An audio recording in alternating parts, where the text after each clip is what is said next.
साथियों, जैसा कि मैंने पहले वाले वीडियो में आपसे बात कर ही चुका हूँ मैं उसके अंदर कि जो सेकंड ग्रेड 2022 का जो मैथ्स का और सारा जो जीके का पेपर हुआ था, खास तौर से जीके के पेपर की बात कर रहे हैं अपन। और उसके बाद में जीके के साथ में धीरे धीरे सारे सब्जेक्ट इसके साथ जुड़े हुए हैं। हाँ, मैं बात करना चाह रहा हूँ जो मेंबर्स अभी पकड़ाए हैं। जैसा कि आपको पता है कि एसओजी ने जो आरपीएफ मेंबर है कटारा, उनको पकड़ लिया है और साथ में इसके जो ड्राइवर है गोपाल सिंह, उसको भी पकड़ा है और साथ में उनका जो भांजा है। अब जो भी लोग पकड़े गए हैं एसओजी ने पकड़े, इसका मतलब कहीं ना कहीं जो है मामला बिल्कुल गंभीर है और ये लोग निश्चित रूप से इसके अंदर कहीं न कहीं शामिल है इस मामले में। अब पेपर आउट हुए, ये भी लगभग तय तो हो चुका है। जैसा कि जो लेटर आपको मालूम हुआ एसओजी ने दिया है, इसके अलावा और भी दे रखा है इसके अंदर कि लंबे समय से ये जो बंदा है वो पेपर आउट या इस पेपर सिलेक्शन में और आरपीएससी में जो भी एग्ज़ाम्स होते आए हैं उसमें ये ही शामिल रहा है। तो हम ये तो नहीं कह सकते हैं कि इसने अभी तक के जो पिछले वाले जितने भी एग्ज़ाम हुए उसके अंदर बिल्कुल सही सलामत एग्ज़ाम करवाए हो। मेरा तो मन नहीं मानता। और भी इसके अंदर कुछ चीज़ें अब दे रखा है इसके अंदर, पेपर लीक मामले का पकड़ा गया सरगना। और इसके अलावा जो इस साथ में ये भी दे रखा है इसके अंदर कि पेपर लीक का पूरा कुनबा, जिसमें इनका बेटा है डॉक्टर जो है वो भी इसके अंदर शामिल है। तो कहीं ना कहीं देखिए, अगर एक मेंबर इसके अंदर जुड़ा होता है इस मामले से तो उसके जो सहयोगी होते हैं, चाहे रिलेटिव्स हो कोई भी हो, वो भी कहीं ना कहीं किसी न किसी रूप में इसके अंदर शामिल होते हैं।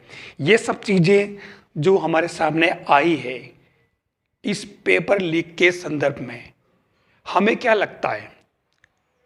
मेरा तो मन यही कहता है कि जो पेपर, जिस पेपर की बात कर रहे हैं कि इसके अंदर 6 सेट निकले, आपको लगता है कि केवल 6 सेट से उनका मन भर गया होगा? या ये 6 सेट पहली बार बाहर निकले, इसके पहले क्या हुआ होगा और उसके बाद में क्या हुआ होगा? कितने सारे एग्ज़ाम्स हुए हैं। तो ख़ास तौर से कहना ये चाह रहा हूँ कि अब आप सभी एग्ज़ाम दे चुके हैं और रिज़ल्ट अवेटेड है, और इस बीच में ये सब मामला हो जाता है पेपर आउट का। आपको ये भी पता है कि सरकार भी संवेदनशील है, ये बात अपन मानते हैं। पेपर जो आउट हुए इसके अंदर गारंटी क्या है कि केवल जीके के पेपर ही बाहर आए? हम कैसे मन मानेगा अपना? क्योंकि जो चीज़ें हमारे सामने आई है, आपको मालूम है कि अब तो राजस्थान पत्रिका ने भी इस मामले को उठा लिया है। राजस्थान पत्रिका किसी मामले को इतना आसानी से नहीं उठाता है, हेडिंग के साथ, मेन हेडिंग के साथ में, ठीक है। इसके अलावा अब हम बात करें कि जहां वो बात कर रहा है कि भाई जीके के जो है वो 6 सेट की बात कर रहा है, हालांकि इसमें ये क्लियर नहीं किया कि जीके, उसमें केवल ये कहा कि 6 सेट है ना, केवल 6 सेट की बात कर रहा है। अब ये 6 सेट कौन से हैं जी? मैथ्स के हैं या साइंस के हैं या एसएसटी के हैं, हिंदी के हैं, संस्कृत के हैं या किसी और एग्जाम के हैं? आरपीएससी तो बहुत सारे एग्जाम करवा रही है। भाई मेरा तो मन अंदर से गवाह नहीं कर रहा, बिल्कुल गवाह नहीं दे रहा है कि इन 6 सेट से काम चल गया होगा इनका। आपका मन अगर मान रहा हो तो बताओ। तो इन सभी के अंदर क्या लगता है, ये वाला जो मामला है, ये वाला जो पॉइंट मैं ले रहा हूं कि किस किस सब्जेक्ट के पेपर आरपीएससी सदस्य ने लीक किए। मैं नहीं कह रहा हूं कि उसने लीक किए, मैंने देखा नहीं, आपने भी देखा नहीं। एसओजी ने जो जांच की, हम ये सब बातें उसके बेस पे कर रहे हैं। अभी सारा खुलासा होना भी बाकी है, लेकिन यूं तो सरकार भी कह रही कि और जांच चल रही है, एसओजी भी कह रही जांच चल रही है और पूछताछ चल रही है। आपको क्या लगता है अंदर से अपना मन क्या कहता है कि क्या और जांच की जरूरत है? अब और जांच होके क्या हो जाएगा? जो चीज हम कह रहे हैं ये मामला नहीं रहा है। ये अंदर से जो बात कहते हैं कह रही है, अंदर से जो निकल के आ रही है वो तो कह रही है कि हो गया। मैं तो अंदर से यही बात कहूंगा कि ये पहली बार नहीं हुआ, ये पहले भी होता आया है, मैंने पिछले वीडियो में भी कहा है। लेकिन हमारे पास प्रूफ नहीं है, और प्रूफ नहीं है तो हम ये बात कह नहीं सकते। तो ये तो तय हो गया कि लगभग पेपर आउट हुए हैं, और केवल जीके की बात नहीं करें हम, पेपर जो आउट हुए इन 6 सेट की बात नहीं है, सारे के सारे पेपर जो है कहीं न कहीं किसी न किसी रूप में बाहर निकले हैं, ऐसा हमें लगता है। प्रूफ हमारे पास में नहीं है, लेकिन अंदर से, क्योंकि देखिए एक सिस्टम अलग कहता है, एक नियम अलग कहता है, लेकिन रियलिटी कुछ अलग होती है। कुछ चीजें नियमों से हटकर भी रियलिटी में हुआ करती है, जिनका संविधान में भी कोई उल्लेख नहीं होता है। संविधान में इतने उल्लेख होने के बावजूद भी घटनाएं दुर्घटनाएं हो जाती है। तो फिर तो वही बात यहां आ रही है कि हमारे सामने सबसे बड़ी जो समस्या यही है, अंदर से जो प्रश्न उठ के आता है कि कौन कौन से सब्जेक्ट के पेपर उसने लीक किए हैं। हमें तो लगता है कि पेपर सारे के सारे बाहर आए हैं किसी न किसी रूप में, और अब हमारे पास में जो ऑप्शन बचता है वो क्या बचता है? क्या ये सेकंड ग्रेड का एग्ज़ाम पूरा का पूरा निरस्त मान ले हम? क्या करेगी सरकार? आपको क्या लगता है?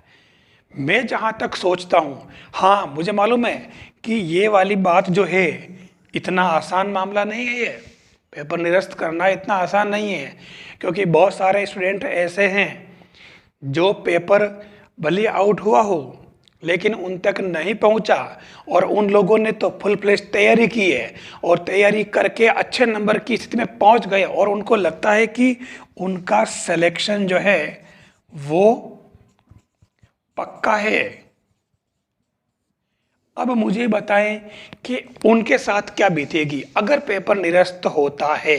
तो उन लोगों के साथ में, उन स्टूडेंट्स के साथ में क्या होगा जो हज़ारों रुपए की फीस देकर कोचिंग करके और घर से दूर रह करके, खाने पीने का पता नहीं कुछ नहीं, ठीक है, फिर भी उन्होंने मतलब अपने आप को कष्ट दे करके स्टडी की और वो इस लेवल पर सिलेक्शन लेवल तक पहुंचे। अगर पेपर निरस्त होता है, सेकंड ग्रेड पूरी निरस्त होती है, तो उन पर क्या बीतेगी? इसका जवाब कौन देगा? पहला प्रश्न तो ये। दूसरा, अगर निरस्त होता है तो उस कंडीशन में इनके साथ तो कुठाराघात होता ही है, ठीक है, इनको एक बार फिर से लगना रहा। हाँ, ये जरूर है कि जो इस लेवल तक नहीं पहुंच पाए, नीचे हैं इससे, उनको जरूर इसका फायदा मिलेगा कि एक बार फिर से एग्जाम दे करके न फिर से तैयारी करने का मौका मिल जाएगा। ये दो अलग अलग पहलू है। लेकिन मेन बात कहाँ आ रही है? मेन बात यहाँ आ रही है कि अब क्या पेपर निरस्त हो जाएगा, सेकंड ग्रेड पूरा निरस्त हो जाएगा? देखिए, पूरी संभावना बनती है। क्यों कि इसके अंदर सबसे बड़ी दिक्कत ये कि जो पेपर बाहर लीक हुए हैं, हमें ये क्लियर नहीं हुआ कि कौन कौन से बाहर आए, लेकिन बाहर तो आए हैं। अब जब बाहर आए तो उन पेपर का यूज करके और जो लोग सिलेक्शन ले लेते हैं और वो लोग सिस्टम के अंदर आ जाएंगे। सबसे बड़ी बात कि वो सिस्टम में घुस जाएंगे, और जब वो लोग सिस्टम में घुस जाएंगे तो फिर आप बताएं कि इस पूरी व्यवस्था का क्या होगा? ये पूरा जो है, जो सिस्टम बना हुआ है हमारा, उसका क्या होगा? फिर तो उसमें सारे के सारे भ्रष्ट लोग ही होंगे, और वो फिर एक चेन बना लेंगे और वो आगे से आगे बढ़ती रहेगी और इस देश को खोखला कर देगी।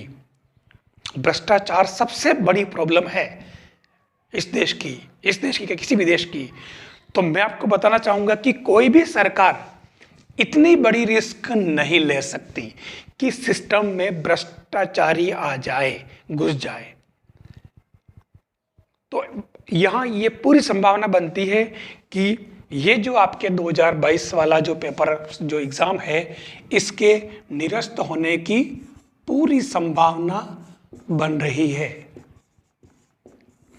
पूरी संभावना बन रही है।